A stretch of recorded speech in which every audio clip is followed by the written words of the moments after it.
Pessoal dos irmãos, com a paz do Senhor Jesus, nós estamos começando mais uma escola dominical, aprendendo com a EBD. Que Deus em Cristo abençoe a todos que estão ligados aqui nos nossos vídeos, já nos ajude aí com seus comentários, tá dando seu compartilhamento aí para que nós possamos cada vez mais estarmos nos aprimorando dentro da palavra do Senhor. Hoje nós vamos estudar a nossa lição 12 da nossa lição, o verdadeiro pentecostalismo. Estamos chegando à nossa penúltima lição e nós vamos estudar hoje na lição 12 a urgência do discipulado. Em primeiro lugar, vamos fazer uma oração para que o Senhor Deus venha nos abençoar ainda mais. Soberano Deus, eterno, maravilhoso Pai, te agradecemos, Senhor, por essa oportunidade de estarmos aqui para juntos adorarmos o Teu santo nome. Pai, obrigado por tudo, ó Pai. Vem, Senhor, derramar a Tua unção sobre as nossas vidas e sobre os nossos ouvintes que estão nos ouvindo neste momento, ó Deus. Nós te pedimos e te agradecemos em nome de Jesus. Amém.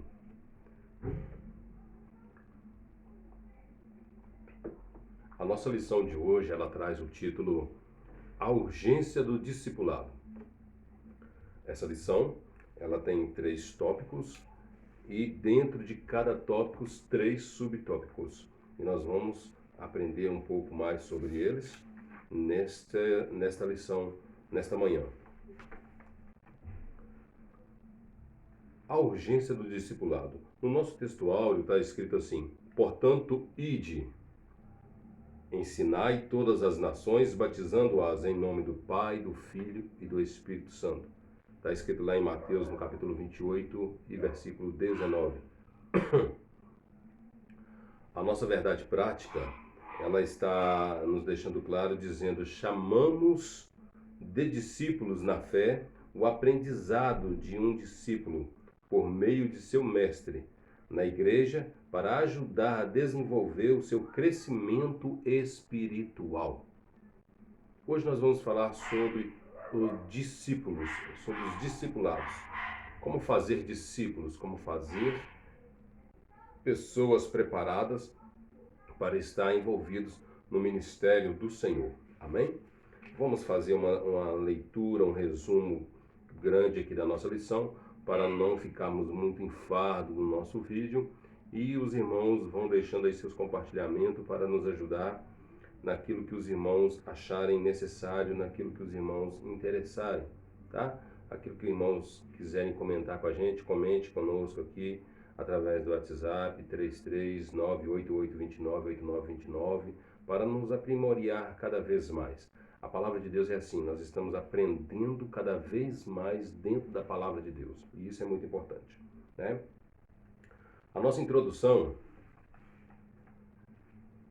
fala: o discipulado acompanha a pregação do Evangelho desde o princípio e é de fundamental importância como base inicial na formação cristã no novo convertido.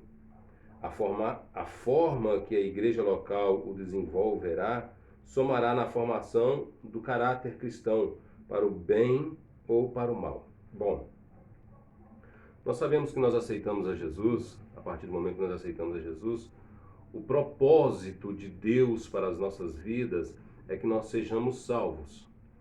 Mas como eu já tenho falado várias vezes, nós não devemos ser egoístas na nossa salvação. Deus nos chamou para um discipulado.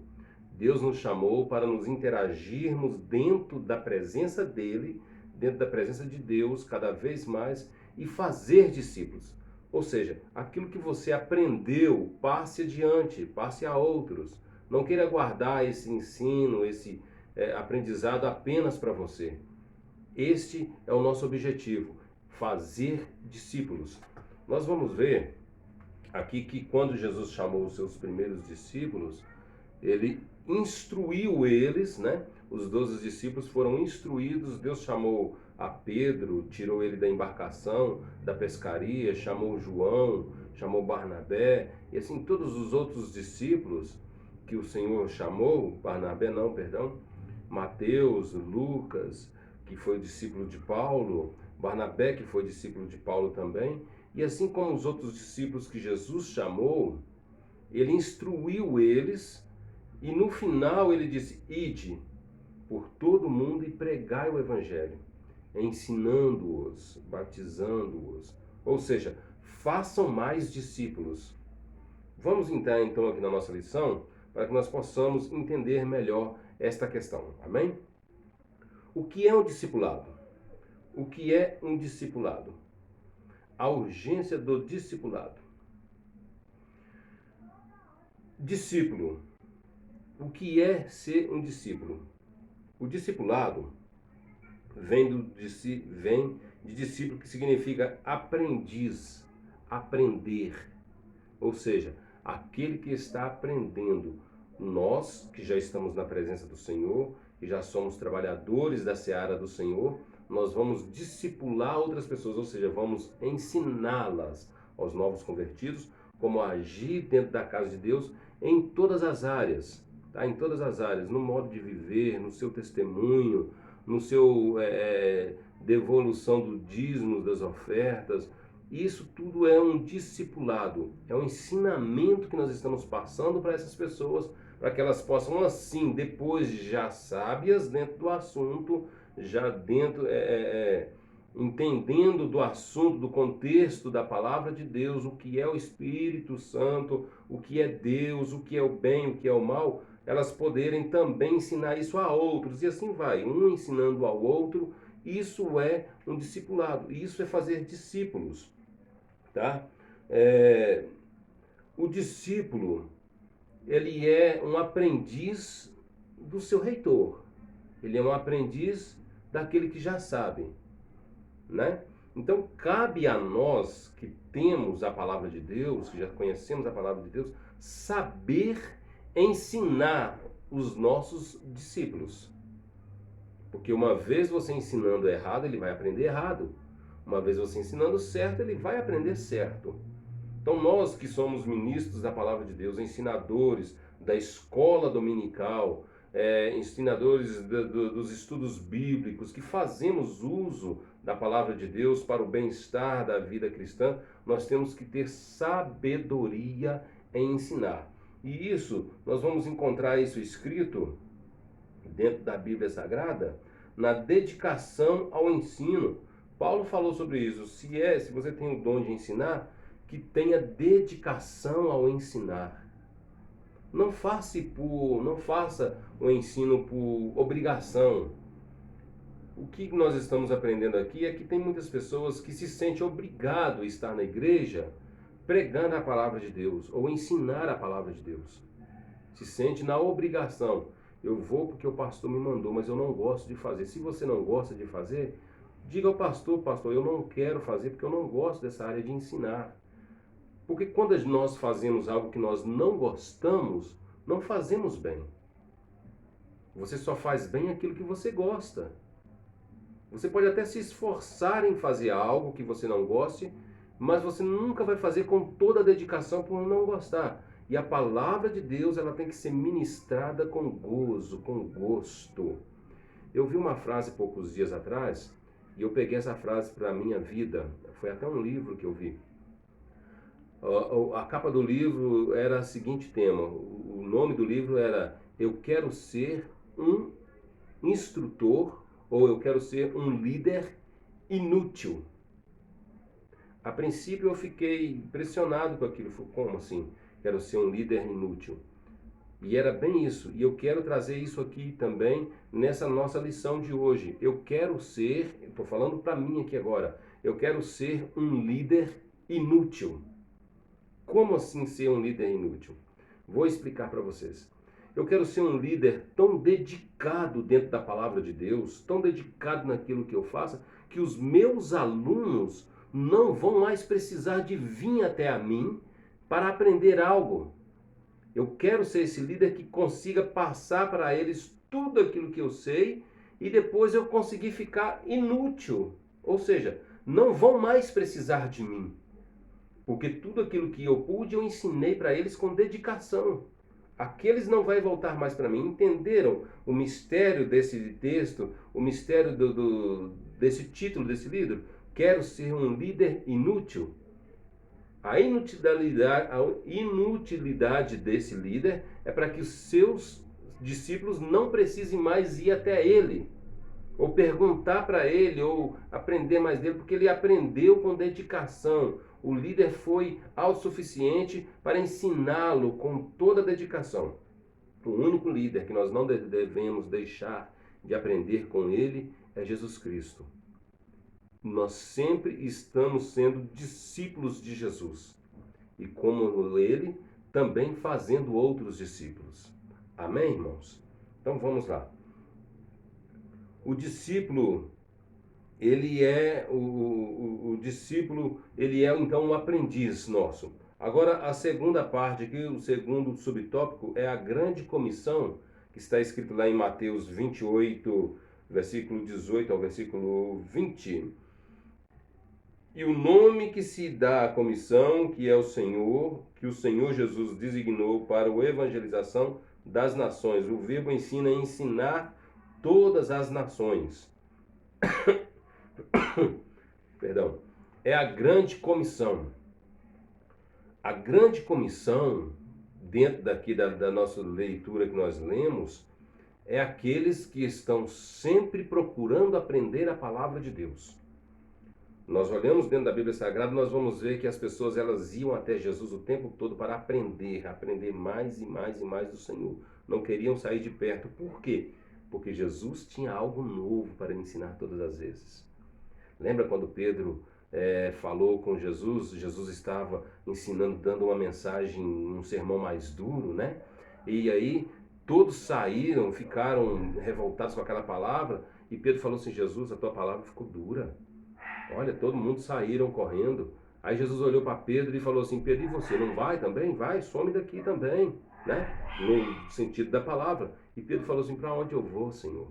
Se só o Senhor tem palavras de vida eterna. Oh, glória a Deus, aleluia. Isso é muito importante, irmãos. A palavra de Deus, ela é viva e eficaz. E onde há a palavra de Deus, sempre há alguém para aprender dela. Isso é muito importante. Que Deus venha nos abençoar cada vez mais. No terceiro subtópico vem sobre a educação cristã. A educação cristã. Na educação cristã, nós temos que ter o cuidado de saber o que ensinar e o que não ensinar aos nossos alunos ou aos nossos discipulandos, né? Nós temos que ter a certeza ou a convicção daquilo que nós estamos falando. Essa questão de que eu já ouvi muitos pregadores dizer, muitos ensinadores dizer assim: eu acho que é assim, eu acho que é aquilo outro. Não. Ou você sabe ou você não sabe. Ou você tem certeza daquilo que você sabe, daquilo que você está falando ou não. Esse negócio de disse-me-disse, isso de acho que eu penso que é assim, não. Ou é ou não é. A Bíblia nos deixa bem claro dizendo que seja o seu falar sim, sim ou não, não. Se você não sabe, não entre no assunto. Se você sabe, entre no assunto e se aprofunde cada vez mais. Essa é a educação cristã, é a doutrina cristã. Nós estamos aqui pegando, olha só, a doutrina dos apóstolos, que está lá escrita em Atos, no capítulo 2 e versículo 42, e perseveravam-se na doutrina dos santos e tal. Então, esta doutrina é que é passada para nós de geração em geração, desde o princípio. Nós temos que estarmos dedicados a ela cada vez mais. Deixa eu ler aqui para que nós possamos entender. Atos, capítulo 2, versículo 42.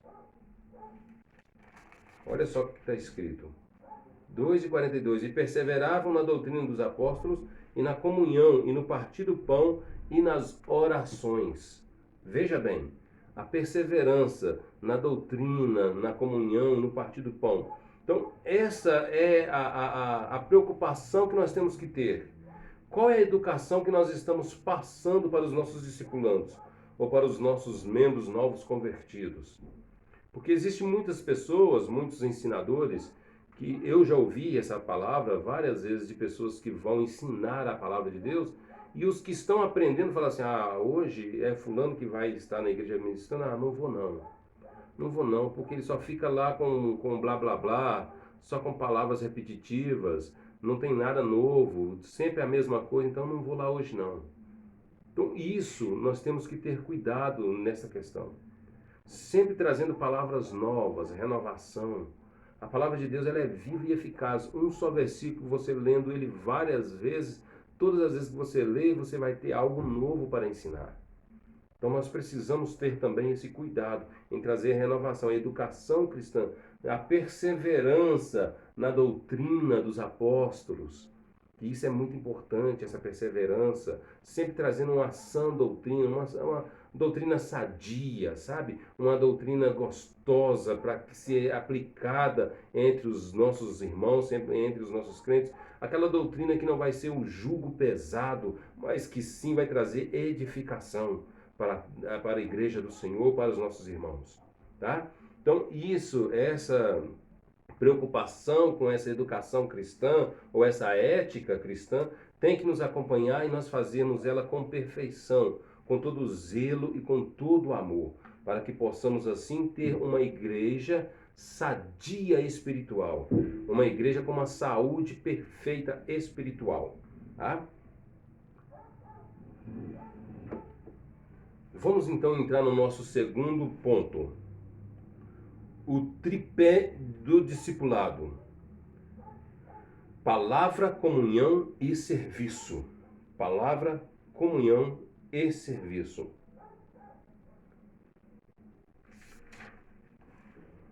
Primeiro, a palavra. Nós já falamos aqui. A palavra é a palavra de Deus ela é viva e eficaz, né? A palavra de Deus, eu costumo dizer sempre que ela é o manual do cristão. Um cristão que não tem palavra na sua vida, ele não consegue viver no mundo a qual nós vivemos. Um cristão que não tem o costume de fazer usos da palavra, ele não tem condições de viver no mundo que nós vivemos, pois a palavra ela é o nosso manual. Eu costumo dizer sempre que todas as perguntas que fizerem neste mundo, na Bíblia Sagrada, você vai conseguir resposta. Todas as perguntas, pois ela é viva e ela é eficaz, como nós já falamos. Tudo, um só versículo que você lê várias vezes, você vai conseguir tirar, extrair vários conteúdos daquele mesmo versículo. E o salmista Davi, ele vem dizendo assim: Senhor, eu escondi a tua palavra no meu coração para eu não pecar contra ti. A palavra de Deus, ela é o broquel, ela é o muro que não nos deixa pecar contra Deus, certo? Este muro, ele vem sendo construído na nossa vida com a leitura da palavra, com o estudo da palavra de Deus. E quanto mais você estuda a palavra de Deus, mais sábio você fica dentro da palavra do Senhor Deus, né?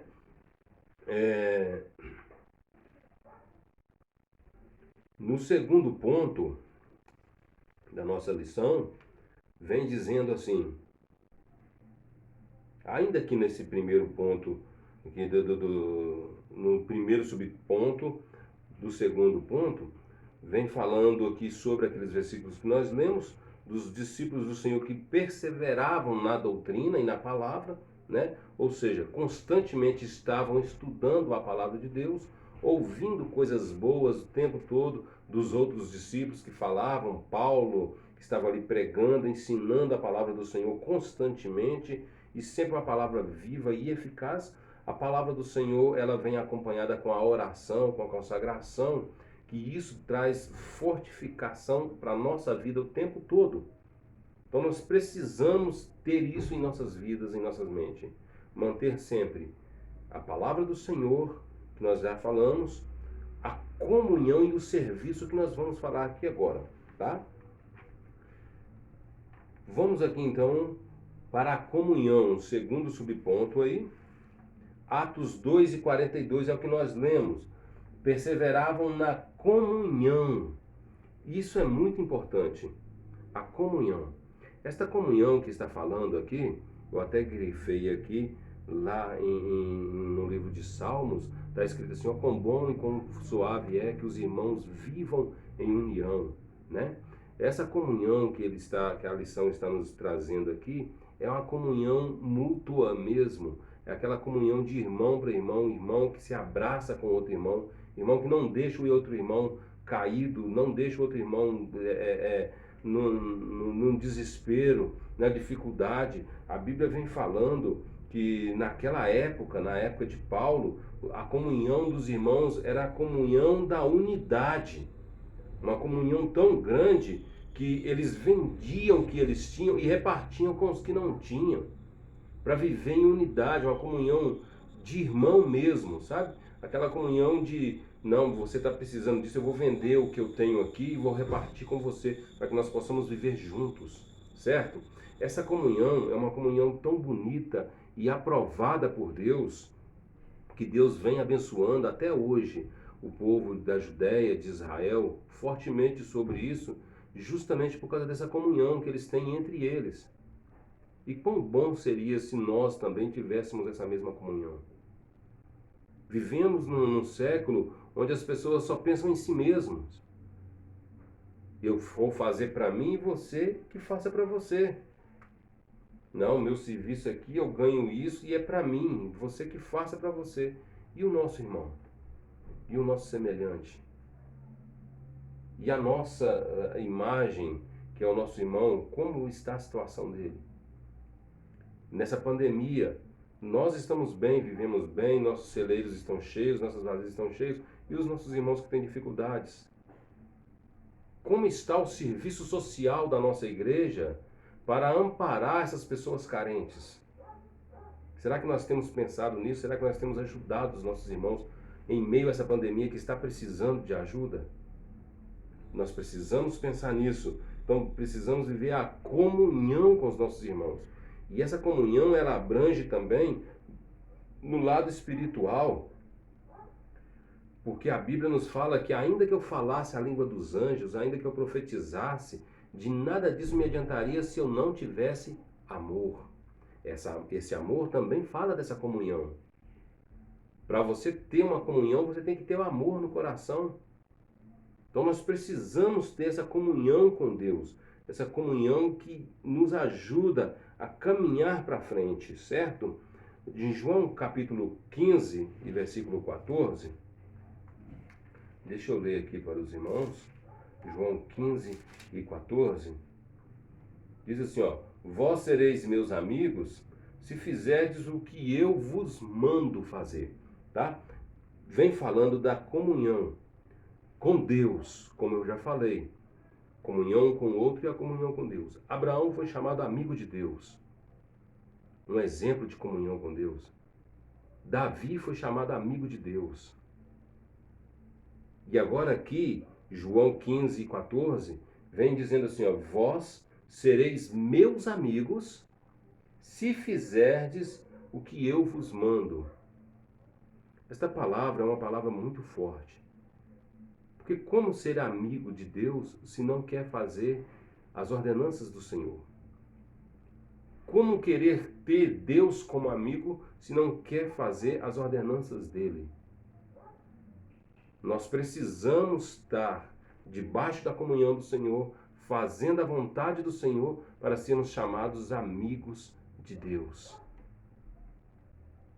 Mas, irmão Ronan, então quer dizer que se eu não faço o que Deus quer, eu não sou amigo dele?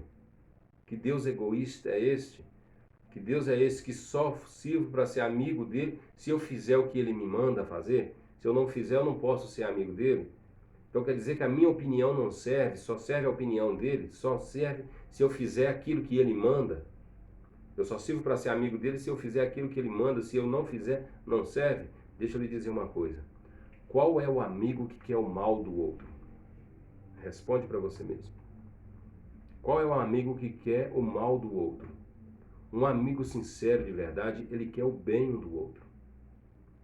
E o que Jesus está nos pedindo é sermos santos como ele é santo em todas as maneiras de viver. E assim seremos amigos de Deus.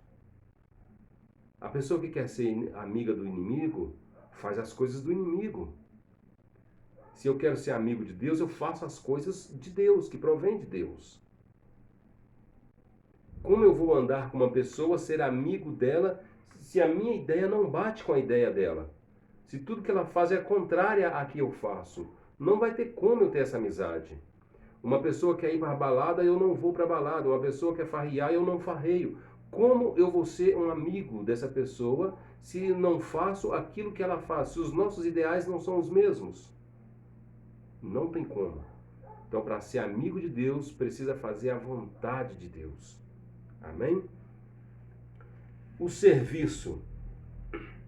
Trata-se de um termo de significado amplo nas Escrituras Sagradas. O termo visto isoladamente quer dizer um trabalho realizado para alguém ou algo, seguindo as suas instruções. Veja bem, o serviço. Nós estamos falando dos três. Falamos da palavra, falamos da comunhão, agora falamos do serviço. Trabalhar na obra de Deus. Muitas pessoas falam: eu quero ser cristão apenas para sentar no banco e ganhar o céu. Muito bem. Se você tem a sua vida digna com o Senhor, você vai ganhar o céu. Mas Deus não nos chamou para sermos crentes de banco, para ficar encerando o banco. Deus nos chamou para um propósito maior. E qual propósito é esse? Pregar a palavra de Deus. Esse é o serviço, esse é o trabalho. Pregar a palavra de Deus, anunciar o evangelho do Senhor cada vez mais. Há almas perecendo neste mundo. Há alma perecendo, mas eu quero ser um missionário, quero sair fora do Brasil para pregar a palavra de Deus. Será que você já pregou para o seu vizinho, para o seu amigo, para o seu irmão, para o seu parente que ainda não conhece a Deus? Será? Esse é o serviço, esse é o trabalho na casa do Senhor. Antigamente, no Velho Testamento, o serviço era dos sacerdotes, de cuidar do templo, da obra do Senhor, tal, dos levíticos, né? Hoje em dia, essa tarefa abrange a todos nós, cuidar da obra do Senhor. E quando eu falo obra do Senhor, estou falando em ganhar almas e estou falando também em zelar da obra de Deus.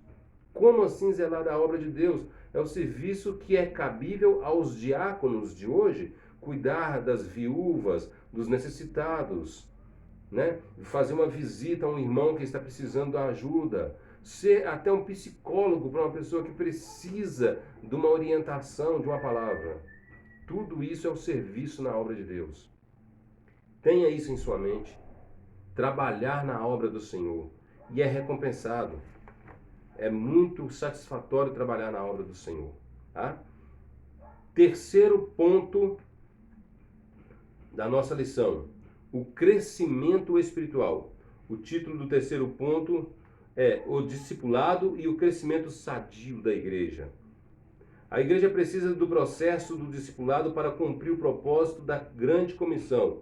Não se trata de opção, é ordem de Jesus para a edificação e crescimento espiritual de cada cristão.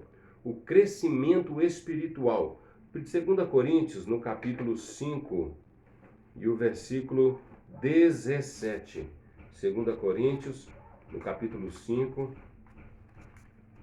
e o versículo 17. Vamos lá. 2 Coríntios.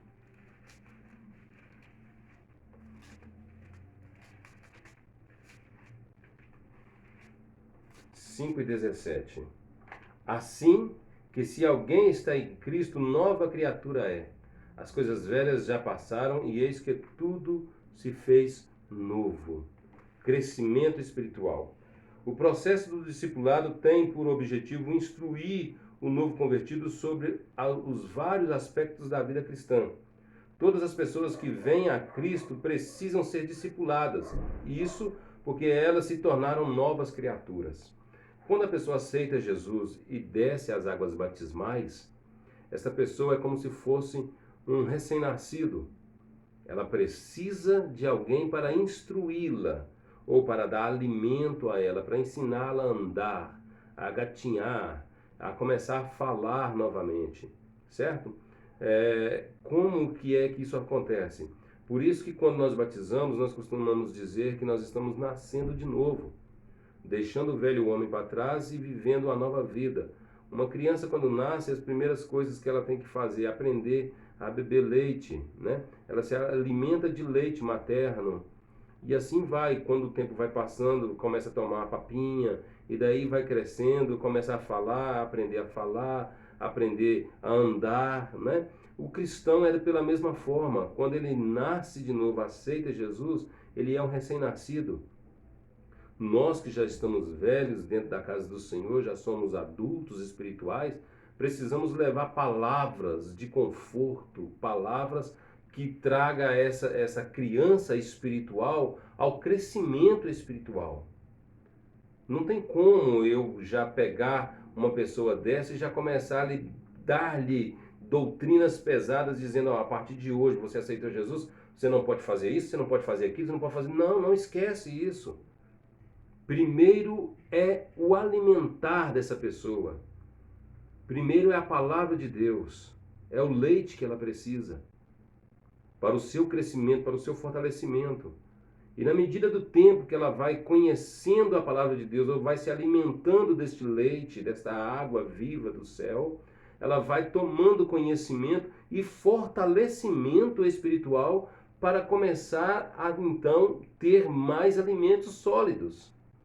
Ou seja, a conhecimento da doutrina da palavra. Primeiro temos que tratá-la, primeiro temos que dar o alimento certo.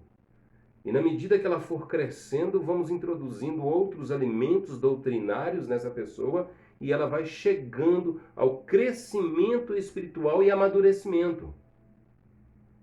Uma pessoa que tem o amadurecimento dentro da palavra de Deus, que é enraizado na palavra de Deus, dificilmente se desviará da palavra do Senhor, porque ela já está sólida, ela já está bem enraigada. É uma semente que foi plantada em terra fértil. Vem tempestade, vem vento, vem o que for, não derruba ela, porque ela está firme